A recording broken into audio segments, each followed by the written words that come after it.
আমি আবার টুডে আপনাদের জন্য খুবই ইজি একটা রেসিপি নিয়ে এসেছি। তো আজকে যে রেসিপিটা দেখাবো এটা হচ্ছে মশলা টি। আমরা যারা চা খেতে খুব পছন্দ করি তারা বিভিন্নভাবে চাটাকে অনেক স্বাদের করে বা মজাদার করে বানিয়ে খেতে পছন্দ করি। তো আমি আজকে মশলা টিটা যেভাবে দেখাচ্ছি, প্রথমে আমি একটা চুলাতে প্যান দিয়েছি। ওই প্যানের মধ্যে আমি 2 কাপ পরিমাণ পানি মেপে দিয়েছি এবং পানি মেপে দেওয়ার পরে আমি একটু পরে ওখানে দুধ অ্যাড করে নিলাম, গুঁড়া দুধ।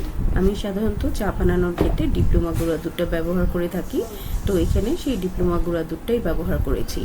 এখন আমি বেশ কিছুক্ষণ নেড়ে চেড়ে এটা যতক্ষণ পর্যন্ত ভালো করে জাল না হবে, না উতরাবে, ততক্ষণ পর্যন্ত আমি চামচ দিয়ে নেড়ে চেড়ে নেব এবং এটা ভালো করে উতরে আসলে বেশ কয়েকবার দুধটা উতরালে দেন হচ্ছে আমি এখানে যে মশলাগুলো ব্যবহার করব সেগুলো দিয়ে দিব। তো এখন আমি নেড়ে চেড়ে দুধটাকে ভালো করে মিশিয়ে নিচ্ছি এবং ওয়েট করছি এটা ভালো করে উতরানোর জন্য। তো এখন আমি বারবার নেড়ে নিচ্ছি দুধটা, আপনারা দেখতেই পাচ্ছেন ভালো করে নেড়ে নিচ্ছি।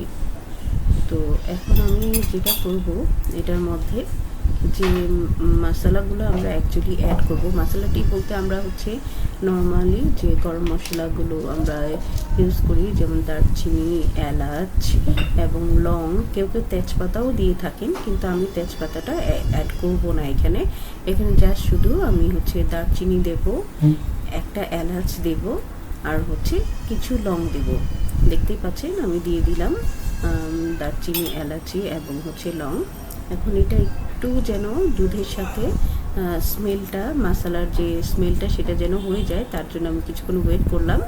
তারপরে যখন আবার ভালোভাবে উতরে মানে দুধটা মানে বলক চলে আসলো, তখন আমি এখানে পরিমাণ মতো চা পাতা দিয়ে দিয়েছি। 3 চামচ চা পাতা দিয়েছি আমি। এখন হচ্ছে ভালো করে লিকারটা বের হওয়ার জন্য আমি ওয়েট করছি। দেখতে পাচ্ছেন খুব সুন্দরভাবে লিকারটা বের হচ্ছে এবং খুব সুন্দরভাবে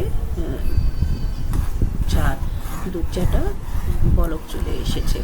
এখন আমি আর কিছুক্ষণ একটু ওয়েট করব। এখানে আমি ভালো করে নেড়ে নিচ্ছি। ভালো করে নেড়ে নেওয়ার পরে তো যখন রঙটা একটু, যেহেতু আমি আমার হাজব্যান্ডের জন্য বেশিরভাগ ক্ষেত্রে আমি দুধ চাটা বানিয়ে থাকি, আমি খুব একটা চা খাই না, কিন্তু চা আমার খুব পছন্দ, না খেলেও চাটা বানাতেও আমার খুব ভালো লাগে। তো দেখেন খুব সুন্দর একটা কালার চলে এসছে। এখন আমি যেটা করব, এটা জালটা নিভিয়ে দিব কিছুক্ষণের ভেতরে। জালটা নিভিয়ে দিয়ে আমি চাটা একটা মগের মধ্যে ঢেলে নেব। তো অলরেডি হয়ে গেছে আমার চা। আমি এখন মগে ঢেলে নিচ্ছি চা। ঢেলে নিয়ে আমি এখন হচ্ছে পরিবেশন করব। তো আপনারা দেখতে পেলেন খুবই ইজিভাবে আমি জিনিসটা করে নিলাম এবং টেক্সচারটা কত ভালো এসেছে। আমি একটু উঁচু করে আপনাদেরকে ধরে দেখিয়ে দিচ্ছি, ঠিক আছে? তো আজকে এই পর্যন্ত। আপনারা এভাবে ঝটপট মশলা টিটা করে নিতে পারেন।